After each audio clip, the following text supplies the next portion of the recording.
ওম নমো নারায়ণায় নমঃ। জয় শ্রীকৃষ্ণ। রাধে রাধে। বন্ধুরা, আজ ২৬শে ডিসেম্বর, ৯ই পৌষ, বৃহস্পতিবার। আজকের দিনেই সম্পন্ন হচ্ছে পৌষ মাসের কৃষ্ণপক্ষের সফলা একাদশীর ব্রত। অনেকেই হয়তো আজকের দিনে এই ব্রত পালন করছেন। বন্ধুরা, প্রত্যেকটি একাদশী ভগবান বিষ্ণুকে সমর্পণ করা হয়। এই দিনে ভগবান বিষ্ণু তথা শ্রীকৃষ্ণকে ভক্তির সাথে আরাধনা করা হয়।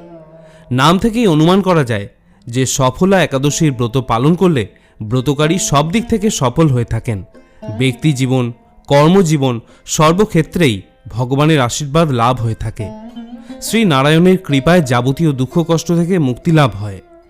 পদ্মপুরাণ এবং ব্রহ্মাণ্ড পুরাণ থেকে আমরা জানতে পারি যে ভগবান শ্রীকৃষ্ণ যুধিষ্ঠিরকে জানিয়েছিলেন সফলা একাদশীর প্রধান আরাধ্য দেবতা হলেন স্বয়ং শ্রী নারায়ণ। যে ভক্ত মনে ভক্তি নিয়ে সফলা একাদশী পালন করে তার মনস্কামনা পূর্ণ হয়, জীবনে সুখ সমৃদ্ধির আগমন ঘটে। যদি কোনো কারণে আজকের দিনে আপনি এই ব্রত পালন করতে নাও পারেন, কেবলমাত্র এই সফলা একাদশীর ব্রত মাহাত্ম্যটি শ্রবণ করে ভগবান বিষ্ণু এবং মা লক্ষ্মীর উদ্দেশ্যে একটি প্রদীপ অবশ্যই প্রজ্বলন করবেন। এটি করলেও ব্রতের পুণ্যফল অনেকাংশেই লাভ করা যায়। শুরু করছি পৌষ মাসের কৃষ্ণপক্ষের এবং বছরের সর্বশেষ একাদশী সফলা একাদশীর ব্রত কথা। জয় শ্রীকৃষ্ণ। রাধে রাধে। পৌষ মাসের কৃষ্ণপক্ষের একাদশীর নাম সফলা। ব্রহ্মাণ্ড পুরাণে যুধিষ্ঠির শ্রীকৃষ্ণ সংবাদে এই তিথির মাহাত্ম্য বর্ণিত হয়েছে। যুধিষ্ঠির মহারাজ বললেন, হে প্রভু, পৌষ মাসের কৃষ্ণপক্ষিয়া একাদশীর নাম, বিধি এবং পূজ্য দেবতার বিষয়ে আমার কৌতূহল নিবারণ করুন। শ্রীকৃষ্ণ বললেন, হে মহারাজ, আপনার প্রতি স্নেহবশত সেই ব্রত কথার বিষয়ে বলছি। এই ব্রত আমাকে যেরকম সন্তুষ্ট করে, বহু দান দক্ষিণাযুক্ত যজ্ঞাদি দ্বারাও আমি সেই রকম সন্তুষ্ট হই না। তাই যত্ন সহকারে এই ব্রত পালন করা কর্তব্য। পৌষ মাসের কৃষ্ণপক্ষিয়া একাদশীর নাম সফলা। নাগদের মধ্যে যেমন শেষ নাগ, পক্ষীদের মধ্যে গরুড়, মানুষের মধ্যে ব্রাহ্মণ, দেবতাদের মধ্যে নারায়ণ সর্বশ্রেষ্ঠ, ঠিক সেরকমই সকল ব্রতের মধ্যে একাদশী ব্রতই হল সর্বশ্রেষ্ঠ। হে মহারাজ, যারা এই ব্রত পালন করেন তারা আমার অত্যন্ত প্রিয়। তাদের এই জগতে ধনলাভ ও পরজগতে মুক্তিলাভ সম্ভব হয়। হাজার বছর তপস্যায় যে ফল লাভ হয় না, একমাত্র সফলা একাদশীতে রাত্রি জাগরণের ফলে তা অনায়াসে প্রাপ্ত করা যায়। মহিষ্মত নামে এক রাজা প্রসিদ্ধ চম্পাবতী নগরে বসবাস করতেন। রাজার 4 জন পুত্র ছিল, কিন্তু তার জ্যেষ্ঠ পুত্র লুম্ভক সর্বদা পরস্ত্রী গমন, মদ্যপান প্রভৃতি অসৎ কার্যে রত ছিল। সে সর্বক্ষণ ব্রাহ্মণ, বৈষ্ণব ও দেবতাদের নিন্দা করত। পুত্রের এই আচরণে ক্ষুব্ধ হয়ে রাজা তাকে রাজ্য থেকে বিতাড়ন করলেন। স্ত্রী, পুত্র, পিতামাতা, আত্মীয় স্বজন ইত্যাদি পরিত্যক্ত হয়ে সে এক গভীর বনে প্রবেশ করল। সেখানে কখনো জীব হত্যা, আবার কখনো চুরি করে সে জীবনযাপন করতে লাগল। কিছুদিন এইভাবে চলার পর একদিন সে নগরের প্রহরীদের কাছে ধরা পড়ে গেল, কিন্তু রাজপুত্র বলে সেই অপরাধ থেকে সে মুক্তি পেল। পুনরায় সে বনে ফিরে গিয়ে জীব হত্যা এবং ফলমূল আহার করে দিন যাপন করতে শুরু করল। ওই বনে বহু বছরের পুরানো একটি বিশাল অশ্বত্থ বৃক্ষ ছিল। সেখানে ভগবান শ্রী বাসুদেব বিরাজমান বলে বৃক্ষটি দেবত্ব প্রাপ্ত হয়েছিল। সেই গাছের তলায় পাপবুদ্ধি লুম্ভক বাস করত। বহুদিন পর তার পূর্বজন্মের কোনো পুণ্য ফলে সে পৌষ মাসের দশমীর দিনে কেবলমাত্র ফল আহার করে দিন অতিবাহিত করল। কিন্তু রাত্রিতে অসহ্য শীতের প্রকোপে সে মৃতপ্রায় হয়ে রাত্রি যাপন করল। পরদিন সূর্যোদয় হলেও সে সেইভাবেই অচেতন হয়ে পড়ে রইল। দুপুরের দিকে তার চেতনা ফিরল। ক্ষুধা নিবারণের জন্য সে অতি কষ্টে কিছু ফলমূল সংগ্রহ করল। এরপর সেই বৃক্ষের তলে এসে পুনরায় বিশ্রাম করতে থাকল। রাত্রিতে খাদ্যাভাবে সে অত্যন্ত দুর্বল হয়ে পড়েছিল। সে তখন প্রাণ রক্ষার্থে ঈশ্বরের উদ্দেশ্যে ফলগুলি নিবেদন করে বলতে লাগল, হে ভগবান, আমার কি গতি হবে? এই বলে সে অঝরে কাঁদতে লাগল এবং সেই বৃক্ষের তলায় বসে বলতে লাগল, হে লক্ষ্মীপতি নারায়ণ, আপনি প্রসন্ন হন।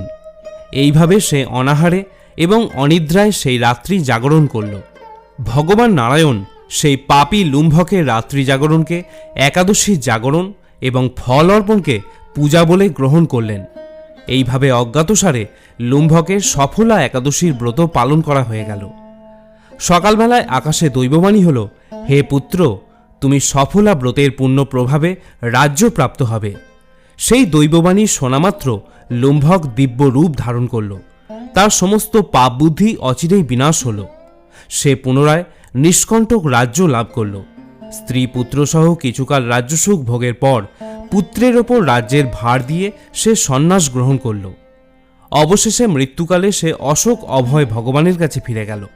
হে মহারাজ যুধিষ্ঠির, এইভাবে সফলা একাদশী যিনি পালন করেন তিনি জাগতিক সুখ এবং তারপর মুক্তি লাভ করে থাকেন।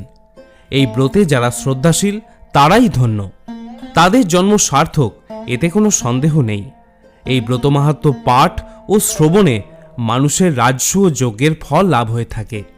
শ্রোতা বন্ধুরা, এবারে আমরা জেনে নেব সফলা একাদশীর পারণ ক্রিয়া, পারণ সময় এবং অন্যান্য কিছু গুরুত্বপূর্ণ তথ্য। পারণ ক্রিয়া সম্পন্ন করতে হবে পরের দিন 27শে ডিসেম্বর বা শুক্রবার সকাল 7:12 থেকে সকাল 9:50 মধ্যে। বাংলাদেশের ভক্তগণ সকাল 7:42 থেকে সকাল 10:06 মধ্যে পারণ ক্রিয়া সম্পন্ন করবেন। এবারে আমরা জেনে নেব একাদশী এবং পরের দিন পারণ ক্রিয়া আপনি কিভাবে সম্পন্ন করবেন। একাদশীর দিন খুব ভোরে ঘুম থেকে উঠে স্নান পর্ব সেরে নিন এবং তারপর পরিষ্কার বস্ত্র পরিধান করুন। একাদশীর ব্রত পালন করলে সর্বপ্রথমে সংকল্প গ্রহণ করতে হয়। তাই সকালবেলায় স্নান করার পর ঠাকুর ঘরে গিয়ে সংকল্প গ্রহণ করুন। সংকল্প মন্ত্রটি হল, একাদশ্যাম নিরাহার স্থিত্বা অহম অপরেহানি ভক্ষ্যামি পুণ্ডরিকাক্ষ শরণম মে ভবাচ্যুত। অর্থাৎ, হে পুণ্ডরিকাক্ষ, আমি একাদশীতে উপবাস রেখে পরের দিন আহার করব, আপনি আমাকে সাহায্য করুন। শাস্ত্রমতে দশমীতে একবার আহার এবং একাদশীতে নিরাহার বা উপবাস থাকার বিধান রয়েছে। যদি অসমর্থ হন, শুধুমাত্র একাদশীতে নিরাহার থাকতে হবে। যদি কোনো কারণে তাতেও আপনি অসমর্থ হন, তাহলে পঞ্চ রবিশস্য বাদ দিয়ে যে কোনো ফলমূল, সবজি এবং অনুকল্প প্রসাদ গ্রহণ করতে পারেন। পঞ্চ রবিশস্য অর্থাৎ চাল বা গম জাতীয় কোনো খাবার, ডাল এবং সরিষার তেল ইত্যাদি একাদশীর দিন বর্জন করবেন। একাদশীতে শরীর থেকে রক্তক্ষরণ হওয়া অশুভ, তাই সবজি বা তরিতরকারি কাটার সময় সতর্ক থাকতে হয়। একাদশীর পরদিন পারণের জন্য যে সময় নির্দিষ্ট থাকে তার মধ্যে পারণ ক্রিয়া সম্পন্ন করা কর্তব্য, নতুবা একাদশীর কোনো ফলই লাভ করা যায় না। পারণের সময় পঞ্চ রবিশস্য দিয়ে ভোগ নিবেদন করার পর পারণ মন্ত্র উচ্চারণ করুন এবং সেই ভোগ গ্রহণ করে উপবাস ভঙ্গ করুন। পারণ মন্ত্রটি হল, একাদশ্যাম নিরাহার ব্রতে নানে ন কেশব প্রসিদ্ধ সমুখ নাথ জ্ঞান দৃষ্টি প্রদো ভব। অর্থাৎ, হে কেশব, আমি আপনার কৃপা দৃষ্টিতে নিরাহারভাবে একাদশী ব্রত পালন করেছি। কৃপাপূর্বক আমার উপর আপনার করুণাময় জ্ঞান দৃষ্টি প্রদান করুন।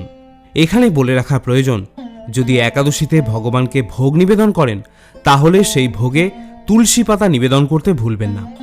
একাদশীর দিন তুলসী মঞ্চে জল দান করুন এবং ভগবানের পাদপদ্মে তুলসী পাতা অবশ্যই নিবেদন করুন। পরিশেষে একটাই কথা বলার, একাদশীর ব্রত পালনের প্রকৃত উদ্দেশ্য কেবলমাত্র উপবাস করা নয়, নিরন্তর শ্রী ভগবানের নাম স্মরণ, মনন এবং শ্রবণ কীর্তনের মাধ্যমে একাদশীর দিন অতিবাহিত করতে হয়।